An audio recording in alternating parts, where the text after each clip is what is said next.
What's up guys, this is blackops bringing you Head of the Class Episode 5, Snipers. Head of the Class is an analysis series that digs deep into the stats of Call of Duty. Episodes 1 through 4 you can catch on the Hupit community channel.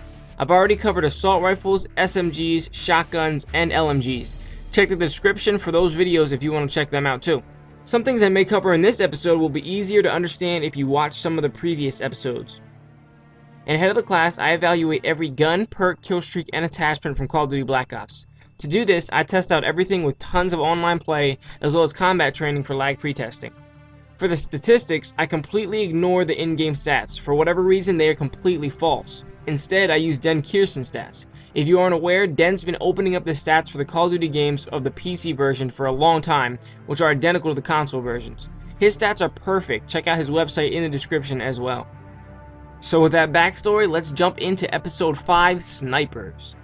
Now, as you all know, the sniper gameplay in this game is probably the most difficult to handle of all the Call of Duty games. In my opinion, the snipers have never been a worse class. Since the modern Call of Duty games, meaning Call of Duty 4, World at War, and Modern Warfare 2, the snipers have always been a challenging but rewarding class to use. In Black Ops, this is not really the case. In almost all situations, I would recommend an assault rifle over a sniper, unless it's extremely long distance. The snipers just aren't a great choice. Now, of course, they can be fun to use sometimes, and hitting that shot still feels pretty good, but it's just that now more than ever, it's harder and harder to actually hit that shot. This is due to the sway of the sniper when you first aim down the scope, and the random bullet spread when you first aim down the scope. Both of these things force you to aim for a much longer time. So once you line up the shot, oftentimes your target has already run behind cover, or worse, noticed you and took you out. Either that, or you rush your shot and miss. Sometimes you hit it, but more often than not, you're not going to hit a quickscope. Some love these new features, and some hate them. Usually the people that like these new changes didn't really run with sniper classes in any of the previous CoD games. The people who hate these changes, well, they were the people who ran around with the sniper and are avid sniper fans. I am one of those guys, and I'm not really a fan of the changes, but we have to make do with them. But if you still want to run with a sniper class, the best choice isn't really as obvious as it once was. With so many patches surrounding the snipers, things have changed and still can. So more than any of my episodes before, some of these things may change, and the results of how the snipers play and which one I think is the best, well, it might change in the end because they keep patching it over and over again. A few things we need to know about snipers. There are two main types of snipers. There are low power, low recoil sniper rifles, the Dragunov and the WA-2000, and the high-power, high-recoil snipers, the L96A1 and the PSG-1. Remember, all snipers do the same damage at 70, 50 with the suppressor. The difference is the damage multipliers. We'll get into that in a second. Let's start with the Dragunov versus the WA-2000, both of which are semi-automatic. The Dragunov is a one-hit kill in the chest, neck, and head. With a suppressor, it's a one-hit kill in the head only, and this is true with all sniper rifles, so I don't really recommend suppressors. Unless it's hardcore, then it's a pretty good idea. The recoil is reasonable. It is tied with the best recoil of all the snipers, but it does have very low center speed. Center speed is the time that it takes for your gun to point back to the middle of the screen where you were originally aiming after every shot. The higher the center speed, the better. The major advantage for the Dragunov is that it has 10 bullets in each magazine. The WA-2000, we'll just call it the WA-2K from here on out. It has the same multipliers as the Dragunov, one hit kill in the chest, neck, and head. The recoil is also the same as the Dragunov. However, the center speed is much higher. This means I can take the second shot on target much quicker than I can with the Dragunov. The WA-2K has 6 bullets per magazine, one more than the L96A1 and the PSG-1, but 4 less than the Dragunov.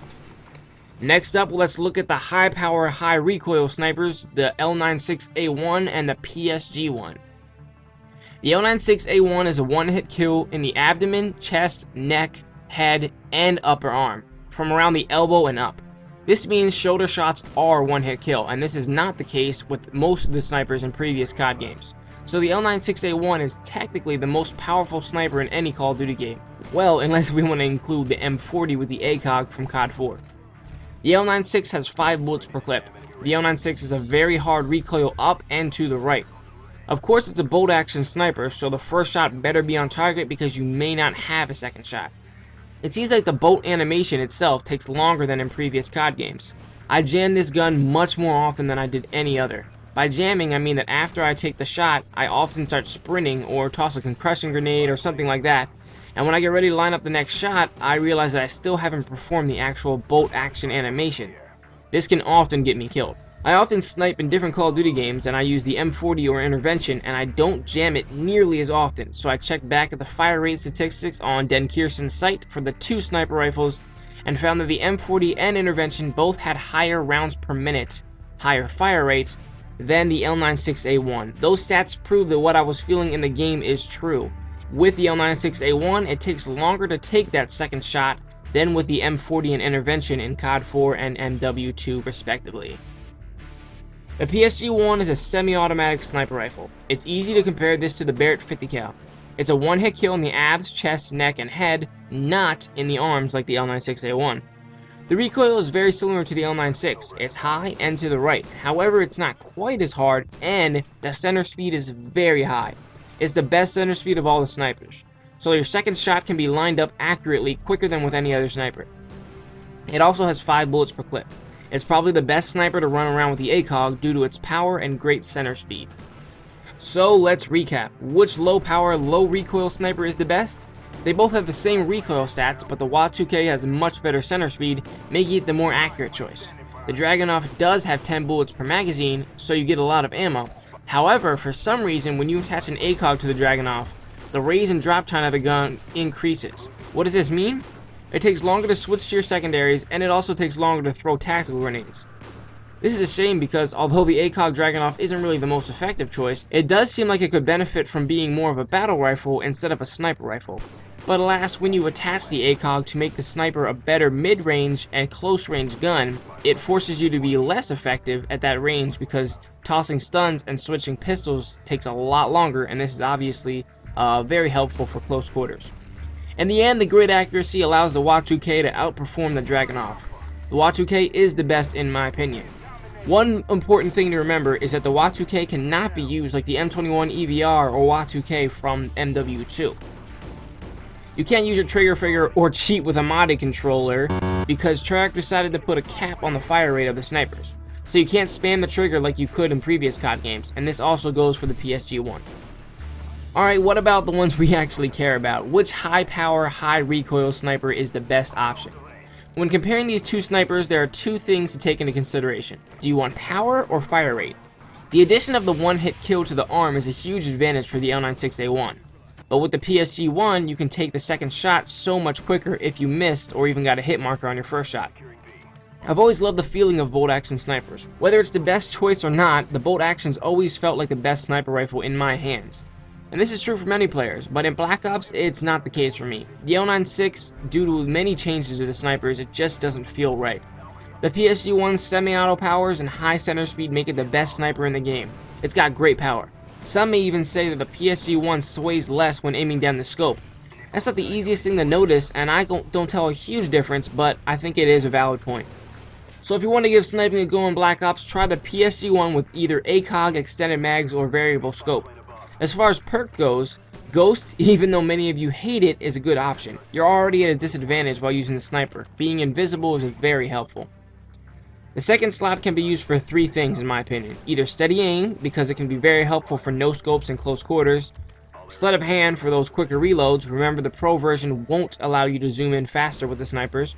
Or scout. Scout allows you to hold your breath longer, which can be helpful for very long distance shots, but the pro version is very useful. It allows you to switch to your secondary really fast.